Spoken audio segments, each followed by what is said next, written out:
हरियाणा में कानून व्यवस्था को लेकर लगातार विपक्ष की तरफ से सवाल उठाए जा रहे थे, तो वहीं इस वक्त एक अहम खबर, हरियाणा गृह विभाग की बैठक हुई है मुख्यमंत्री नायब सैनी की अध्यक्षता में और वो बैठक खत्म हो चुकी है। गृह विभाग और पुलिस विभाग के आला अधिकारी इस बैठक में मौजूद रहे। प्रदेश की मौजूदा कानून व्यवस्था को लेकर इस बैठक में चर्चा हुई। तो एक बहुत ही अहम बैठक प्रदेश की कानून व्यवस्था को लेकर मुख्यमंत्री नायब सैनी की अध्यक्षता में हुई। चंडीगढ़ में यह बैठक हुई जिसमें पुलिस के आला अधिकारी और प्रशासन के आला अधिकारी मौजूद हैं। प्रदेश में कानून व्यवस्था को लेकर दिशा निर्देश दिए गए, मुख्यमंत्री की तरफ से फीडबैक लिया गया, अधिकारियों ने अपने अपने सुझाव दिए। प्रदेश की कानून व्यवस्था को लेकर जो अहम बैठक चल रही थी मुख्यमंत्री के साथ गृह विभाग के अधिकारियों की, पुलिस अधिकारियों की, वो अब खत्म हो चुकी है।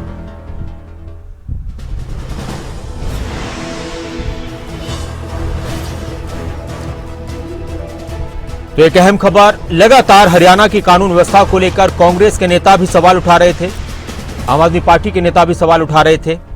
हालांकि प्रदेश में कानून व्यवस्था को लेकर सरकार का यह कहना है कि पहले से बेहतर हुई है कानून व्यवस्था, और जब भी कांग्रेस के नेताओं ने सवाल उठाए तो भूपेंद्र सिंह हुड्डा सरकार के कार्यकाल को याद करते हुए बीजेपी नेताओं की तरफ से निशाना साधा जाता है। तो एक बहुत ही अहम बैठक गृह विभाग के अधिकारियों के साथ मुख्यमंत्री नायब सैनी की प्रदेश में कानून व्यवस्था को लेकर हुई।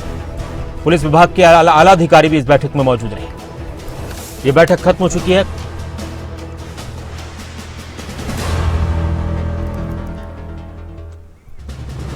और इस वक्त हमारे साथ अनिल मोर जुड़ चुके हैं, हमारे पॉलिटिकल एडिटर। अनिल, क्या रहा बैठक में, किस तरह से खास बातचीत निकलकर सामने आई है, क्या अपडेट है?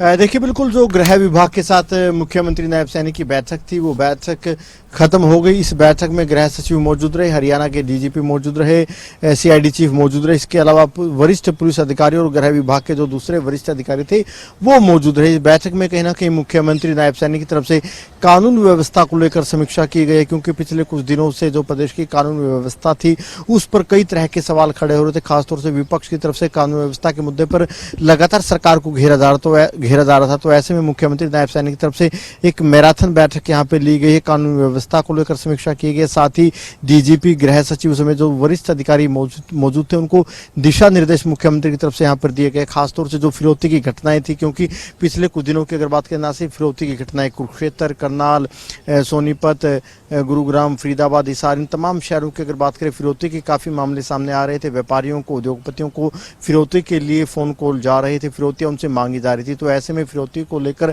जिस तरीके से जो फोन कॉल आ रहे थे, पुलिस की तरफ से किस तरीके से एक्शन लिया गया था, पुलिस इन मामलों को किस तरीके से ट्रेस आउट कर रही है, इन तमाम तरह की कहीं ना कहीं फीडबैक मुख्यमंत्री की तरफ से लिया गया है।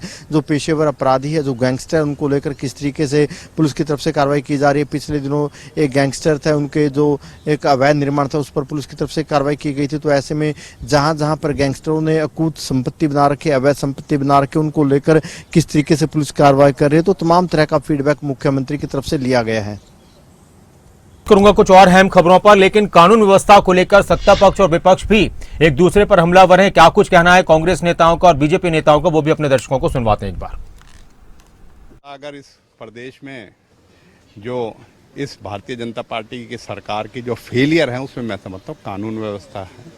आज प्रदेश में शरेआम फिरौती मांगना, डकैती होना, शरेआम लूटमार होना और पुलिस की विफलताएं हर ज़िले में और हर शहर में मैं समझता हूं कि उसका जनाजा निकला पड़ा है। और कितनी मर्जी ये कर ले, लेकिन मैं समझता हूं नेतृत्व और बीजेपी जो है एक स्वच्छ और एक भय के बिना पुलिस प्रशासन देने में विफल रही है। सबसे बड़ा अगर इस प्रदेश में जो इस भारतीय जनता पार्टी 9.5 साल तो ये आराम से बैठे, कुछ कहा नहीं।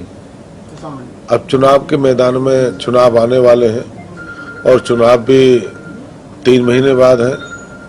आज अपराधी मुक्त है, किसी के मकान, दुकान पे, कोठी, मकान, दुकान, खेत, फैक्ट्री, उद्योग में कोई कब्जा नहीं है।